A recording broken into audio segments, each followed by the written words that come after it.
Hoje nós vamos aprender um pouco mais sobre o nosso material exclusivo de sessões psicopedagógicas passo a passo. Na aula anterior eu mostrei para vocês, eu apresentei um pouco sobre o material, como ele está organizado, enfim. Hoje eu vou mostrar para vocês, página por página, e vou mostrando o que contém e vou explicando, ok? Para que vocês possam entender melhor e também ir conhecendo. Se tiver alguma dúvida, vocês deixem nos comentários e eu vou respondendo.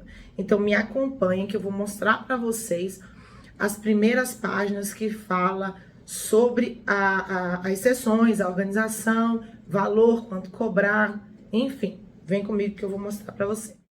Como vocês já conhecem, esse é o nosso material, Sessões Psicopedagógicas Passo a Passo. Ele é indicado para você que está iniciando suas sessões, que quer iniciar seus atendimentos, ou para você que já começou e quer realizar uma nova organização, ou quer uma sugestão de como mudar os seus atendimentos, de como organizar, enfim. Como eu havia falado anteriormente, não existem padrões, tá, para o atendimento. Então, esse material, ele dá apenas uma sugestão de como você pode organizar. E aqui tem falando na apresentação o que significa sessão. Sessão significa reunião ou intervalo de tempo que dura uma atividade específica.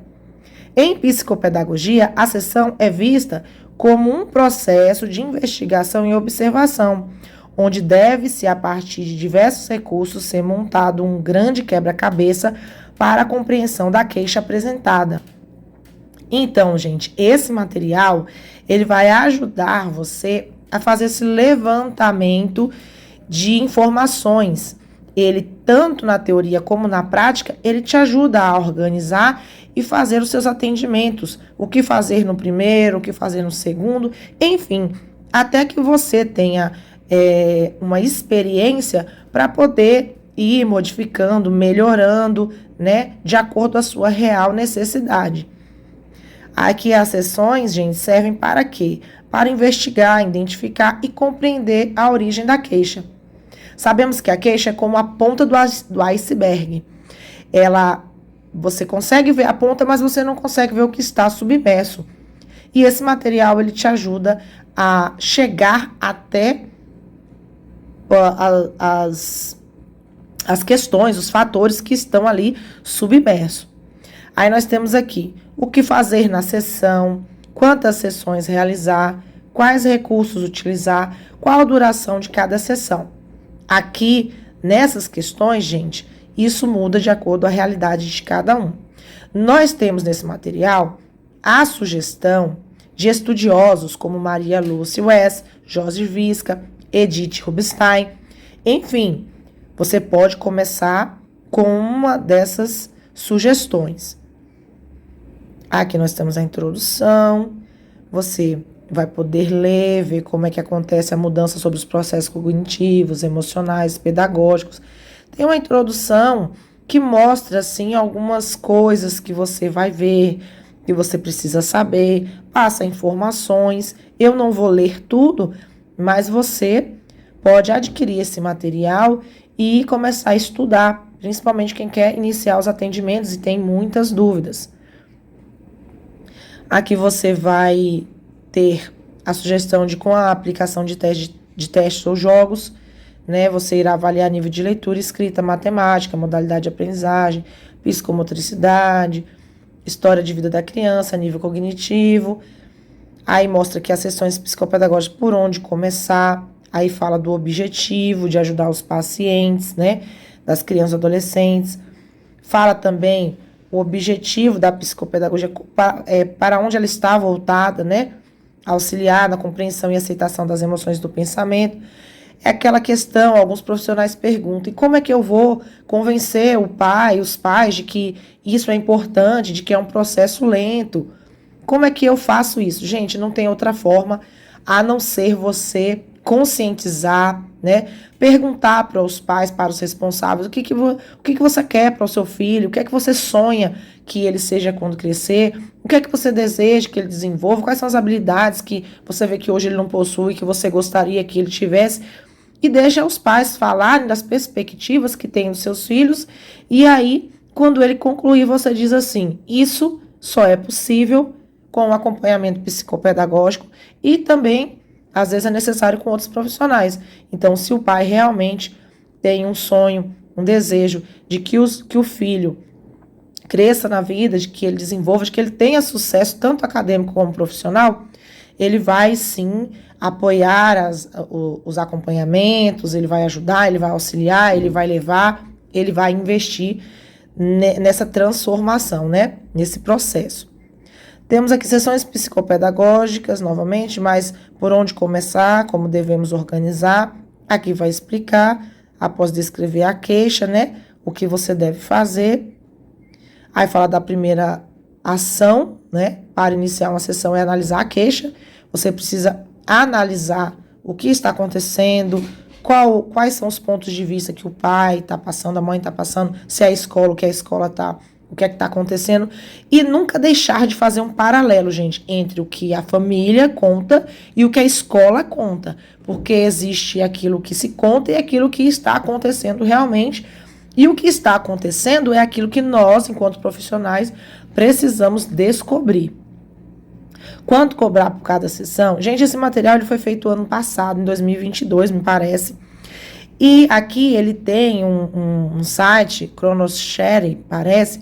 Na época, eu fiz essa pesquisa e tinha o preço que os psicopedagogos costumam cobrar entre 40 e 80 reais por sessão.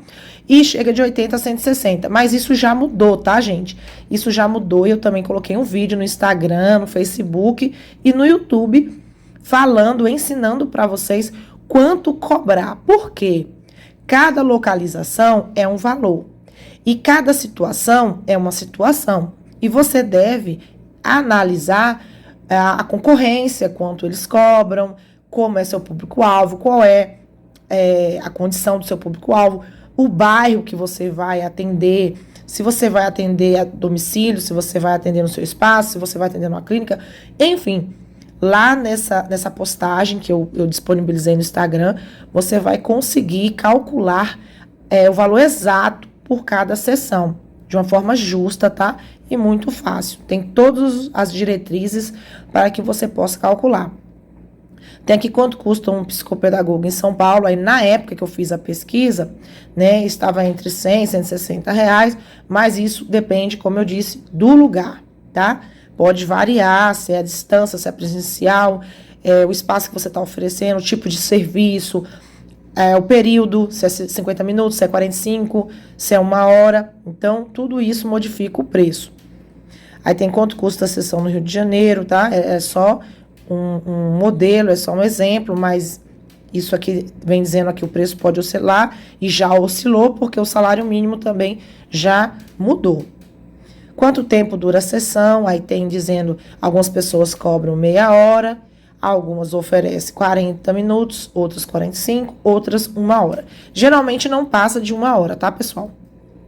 E tem uma tabelinha de preço ali que geralmente é atualizada e você pode estar visualizando. Teóricos e alguns caminhos para a realização das sessões psicopedagógicas. Conheça alguns caminhos para a realização das sessões psicopedagógicas. Aí nós temos a sugestão de Maria Lúcia Wess, tá? Ela indica o caminho. Começar pelo EFES, fazer a entrevista da anamnese, depois vai para sessões lúdicas centradas na aprendizagem, complementação com provas e testes, que é a sua escolha, síntese diagnóstica, que é o prognóstico, que foi que você identificou inicialmente, entrevista de devolução e encaminhamento. Aí nós vamos encontrar o transtorno da clínica psicológica, que é um modelo, segue o modelo médico, né? Anamnese, testagem de provas pedagógicas, laudo e devolução. Aqui já é o de Jorge Visca, que tem a EOCA, testes, que é o levantamento da hipótese e investigação, anamnese e elaboração de informe. Tem a de Edith Rubinstein, que tem a entrevista com a família, contatos anteriores à consulta, escuta do motivo da consulta, história de vida ou anamnese, entrevista com o sujeito, escuta do motivo da consulta, instrumentos escolhidos, devolutivo, contato com a escola, contato com outros técnicos, devolutivo, encaminhamento, enfim. Esse aqui são modelos que alguns teóricos prepararam no início, né, da psicopedagogia. E que você, se gostar, e pode estar utilizando. E temos aqui o modelo que eu desenvolvi para vocês. Não procure padrões para suas sessões. Adeque de acordo com a realidade apresentada. Nós sabemos que o tempo mudou, as crianças mudaram, elas têm outras preferências, assim como os adolescentes. Elas brincam de outras brincadeiras, elas assistem outros programas de televisão, elas têm outras preferências, enfim. A mente e o comportamento das crianças de hoje é diferente das crianças de antigamente, dos adolescentes. Enfim, todo o ambiente mudou, né? De todos nós, a tecnologia que não existia hoje existe. E, enfim, a gente tem que levar isso em consideração, por isso que não pode existir um padrão definido, porque nós devemos trabalhar de acordo com as mudanças, né? Nos adequar, nos adaptar. Aqui é muito importante entender que não existe um padrão a seguir, como, por exemplo, uma quantidade específica de sessões ou um valor determinado. Tudo dependerá da necessidade e realidade de cada aprendente, paciente e cidade e estado. O que estamos apresentando é mais uma sugestão que pode ser adequada. O objetivo desse material é dar um norte, disponibilizar recursos para quem está começando ou para profissionais que queiram utilizar outras formas de atendimento, tá? Então, veja aqui mais uma opção, é a opção flexível, como eu falei para vocês. Aqui você pode oferecer de 8 a 11 sessões em média. Se a criança ou o paciente chegar já com laudo, pode ser menos. Às vezes os pais já tem um laudo e quer que você faça um processo de intervenção, que isso pode ser uma quantidade muito grande de sessões, porque é um processo de intervenção, até que o paciente acompanhe e comece a desenvolver, tá? Pode ser que você precise encontrar o motivo do bloqueio da aprendizagem, porque a criança ou adolescente não está aprendendo, e aí tem outra quantidade de sessões, enfim. Mas, inicialmente, quando a criança chega, o adolescente chega sem laudo, e você tem que identificar a queixa, é entre 8 e 11, 10 sessões para você identificar. Pode ser mais? Pode sim, tá? Tem alguns casos que são bem complicados de você desvendar. E outros são bem fáceis, você consegue identificar logo, porque é bem aparente, né? Mas tudo depende da realidade que você vai encontrar. Aqui a sugestão a seguir está composta da seguinte forma: quantidade de sessões de 8 a 10, tempo de duração de 40 a 50 minutos, você pode aumentar isso para 1 hora. Eu particularmente gosto de fazer esse tempo de 50 minutos a 1 hora, tá? 50 a 60 minutos, porque eu gosto bastante de conversar, de verificar, de observar o comportamento, enfim. E às vezes 30 minutos para mim é insuficiente. Dias de atendimento, pode ser 1 ou 2 vezes na semana, pode até ser mais, tá? Se você achar necessário e quiser avançar com as sessões, os resultados, né? Se a pessoa quiser, o pai quer, eu quero que você me dê um parecer mais rápido, eu não quero que demore 3, 4 meses, então eu quero 3 sessões, 4 sessões na semana. Se você tiver disponibilidade, não tem problema. Algumas possibilidades para realizar a primeira e segunda sessão é o recebimento da queixa. Você recebe a queixa, analisa a queixa, conversa sobre ela, pergunta sobre o que os professores falam, se vier dos pais, se vier dos professores, pergunta o que os pais falam, enfim. Tenta entender o máximo aquela queixa, interpretar, não só receber, mas também compreender essa queixa. A entrevista de contrato é importante falar como funciona o atendimento, como vai ser, quantas sessões serão necessárias, os imprevistos, enfim, né? O valor, tempo, todas as informações devem ser passadas e colocadas num contrato que os responsáveis devem assinar. Deve ser firmado o acordo entre as partes, né? Entrevista com a família, sobre a criança, sobre como é em casa, como foi a gestação, enfim. História de vida, anamnese, levantamento de dados. Gente, uma coisa muito interessante, eu vou aqui passar para vocês, é que todo esse material que você tem, que a gente está indicando aqui na primeira sessão, ele está aqui, ó, recursos para realizar a primeira e segunda sessão. Então, ele está aqui. Ah, mas onde eu vou achar a ficha? No material. Lá fala sobre e dá o recurso prático. Então, aqui está a ficha, com a identificação, nome, data de nascimento, se estuda, em que escola estuda, série, nome do pai, idade, turno, se é menino, se é menina, e a descrição da queixa. Você pode descrever ela com os mínimos detalhes, tá? Também tem a sugestão de você fazer esse registro no nosso software, que inclusive tem uma versão gratuita que você pode testar para ver se você gosta, se você se adapta, né? Então tem aqui o recurso mostrando, você pode colocar os documentos, você pode colocar tudo aqui bonitinho, tá? E tem também um modelo de contrato para o atendimento, aonde você tem as cláusulas aqui, você vai adaptar, segunda semana, terceira semana, quarta semana, tem a cláusula, terceira, primeira, segunda, tem uns parágrafos, você pode acrescentar, você pode tirar, aqui é um modelo que você vai adaptar de acordo com a sua realidade, aí tem que outro modelo, tá? De contrato de prestação de serviço, outro modelo para você utilizar. Tem também o modelo de contrato no software, tá? Que você pode fazer, preencher os dados e imprimir. Tem aqui a entrevista, o modelo de entrevista com a família, tá? A FES, a entrevista familiar exploratória situacional. Então, está aqui, gente. Tudo que você precisa para realizar sua primeira sessão, de acordo com o modelo que eu estou apresentando para vocês, está aqui no nosso material de sessões psicopedagógicas. Tem também a entrevista com o sujeito aqui, olha as perguntas que você vai fazer com ele. Tudo bonitinho. A história de vida. Tá vendo, gente? É tudo na prática. O material mostra o que fazer e te dá o recurso para que você possa fazer. Isso é muito interessante. Nosso material é o único que proporciona esses recursos. Ele te fala, te ensina um pouco como fazer e te dá o recurso. A anamnese, olha que anamnese bem organizada, com todos os detalhes.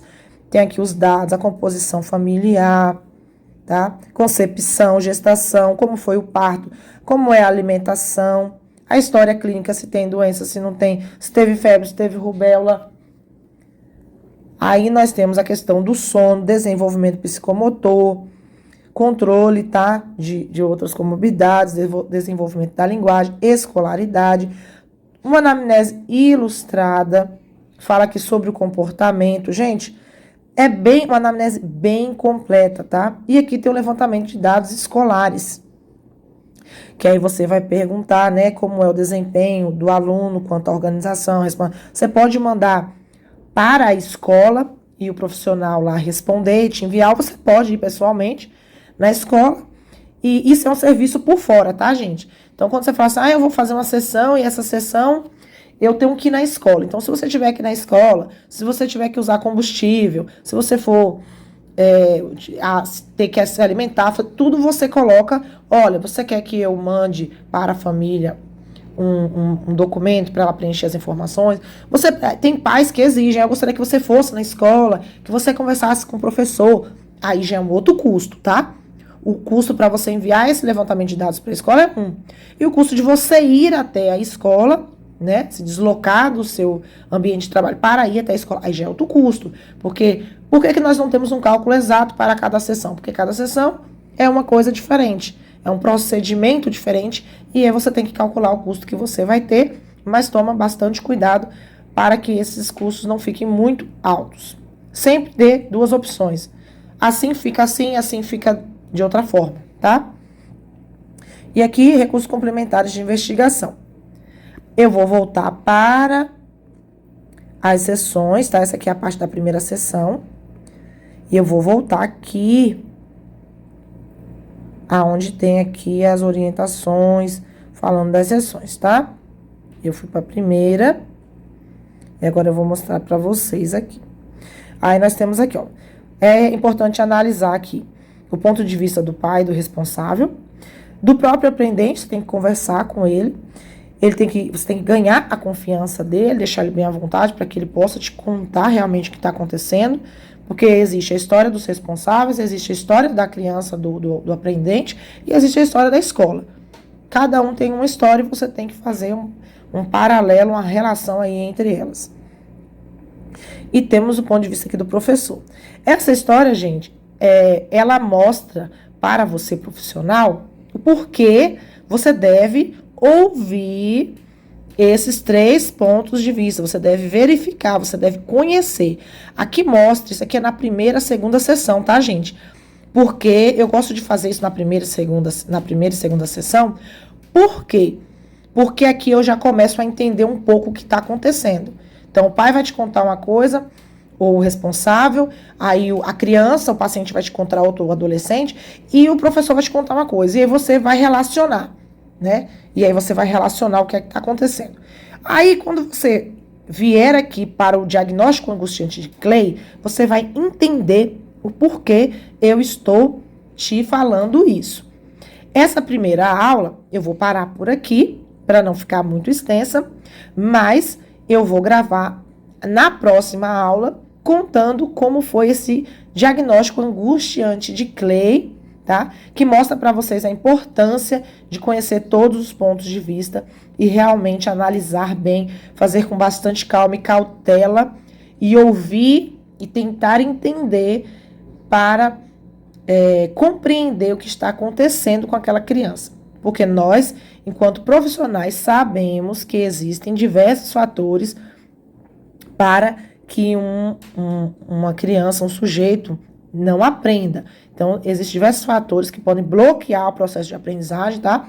Não são apenas dificuldade de aprendizagem, mas tem aspectos emocionais, pedagógicos, sociais, e nós precisamos conhecer para saber exatamente o que está acontecendo e chegar num diagnóstico, tá? Um prognóstico assertivo. Eu costumo dizer que nem tudo que parece é. Por isso que a queixa é apenas a ponta do iceberg. E na próxima videoaula eu vou te explicar um pouco mais sobre isso. Até a próxima! Essa foi a segunda videoaula falando um pouco mais sobre o material de sessões psicopedagógicas passo a passo, volume 1. Nessa videoaula você percebeu que eu expliquei um pouco melhor sobre os pré-textuais, a parte de orientação, de esclarecimento, e nós falamos também um pouco sobre a primeira e segunda sessão. Então, lá eu mostrei para vocês como vocês podem começar, algumas sugestões e a minha sugestão de como organizar as sessões. Eu fui até o diagnóstico angustiante de Clay. Na próxima videoaula, que ainda é essa semana, eu vou contar para vocês essa experiência que eu tive com o diagnóstico angustiante de Clay. E aí você vai entender o porquê eu gosto de analisar nas primeiras sessões o ponto de vista de cada um que faz parte da vida do sujeito, tá? Do pai ou do responsável, da própria criança, do próprio adolescente, do próprio sujeito, e também dos professores ou do professor, se você puder falar também com o coordenador, com o diretor, enfim, com o porteiro, com a merendeira, é muito importante. Na próxima videoaula, eu vou continuar explicando para vocês um pouco mais sobre esse material incrível. Se você não conhece, adquira logo o seu material e você vai poder estudar junto comigo, tá? Você vai poder acompanhar, você vai poder fazer suas observações, poderá também colocar suas dúvidas e deixar nos comentários dos vídeos. Todas essas videoaulas estão sendo publicadas tanto no Facebook quanto no YouTube. No Instagram, não permite ainda que poste um vídeo tão longo, tá? Então, eu só coloco ali um Reels, um Story bem curto, só para você conhecer um pouco da aula, do que a gente está falando. Então, fique ligado, se inscreva no nosso canal, tá? Deixa seu like e continue nos acompanhando.